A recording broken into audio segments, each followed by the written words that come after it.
Эми ажыке. Сөзсүз ушул Меккеге келип анан тазаланыш керек.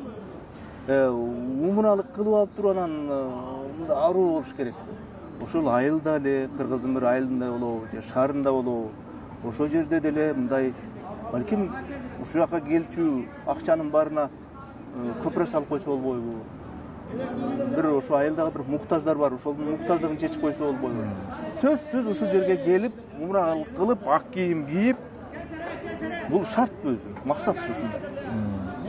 Албетте, ушул жерге келип гана сен тазалана аласың, ушул жерге келип гана сен аарулана аласың деп айтыш бул болбойт. Ошол Кыргызстандын ошол зардалысында туруп эле. Ушул Меккедеги адам жетпеген даражага ошол адам жетип кое алат. Мисалы пайгамбар алейхиссалату вассалам айтат: "Момун адам өзүнүн кулктун өзүн жакшыртуу менен күндүз орозо кармап, түндөсү тахажжудка турган адамдын сообун алат" дейт. А түгүл керек болсо ушул жерге келип дагы бирок анын ыйманы, ыхласы тайкы болгон болсо, ал адамга караганда ыйманы, ыхласы туура болуп, ошол Кыргызстандын бир бурчунда турган адам бир азын оолак ибадат менен андан көбүрөөк соопко жетип келет. Демек, тазалануу сөзсүз түрдө бир жерге, жайга, маканга каралбайт.